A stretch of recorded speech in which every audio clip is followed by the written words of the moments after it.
Hi, I'm Jos Holmes and I'm the Local Authority Climate Action Officer for the York and North Yorkshire Local Enterprise Partnership.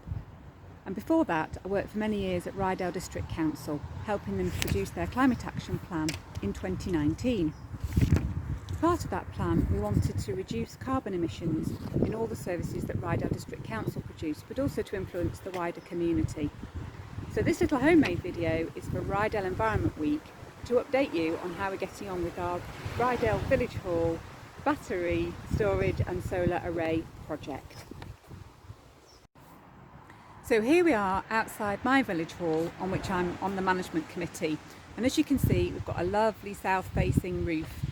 So we were thinking about installing solar panels, but unfortunately the hall is really well used, but only at night time, and even in these difficult times of the COVID pandemic we've got table tennis, badminton and the silver band back, and they're here in the evenings. So what's the point of generating any electricity during the daytime when selling it back to the national grid really gets you very little rate of return? So we were thinking about battery storage, so that we could store the energy for use later in the day, later in the week, or later in the month. I don't know how long battery storage lasts.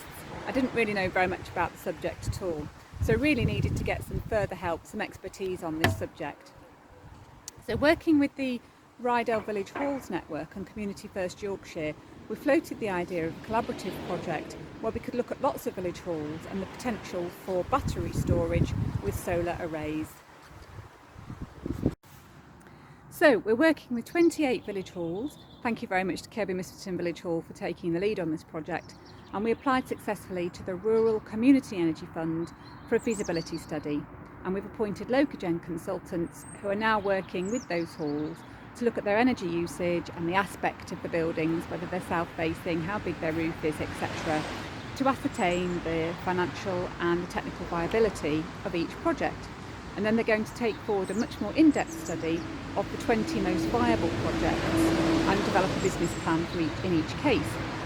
There's even talk about aggregating the power from those batteries collaboratively and selling that back to the national grid at night time when you get a better rate of return. So there's lots for them to explore and to use their expertise.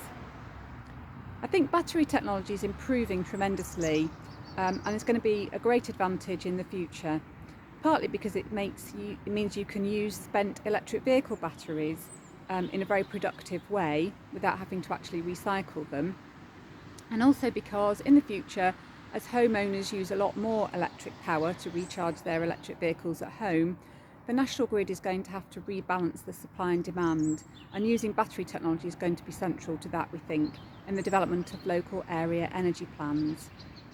So I'm really looking forward to sharing the outcome of the study with you all at the Rydale Environment Forum. I'm hoping in the early new year. Thanks very much for watching. Bye for now.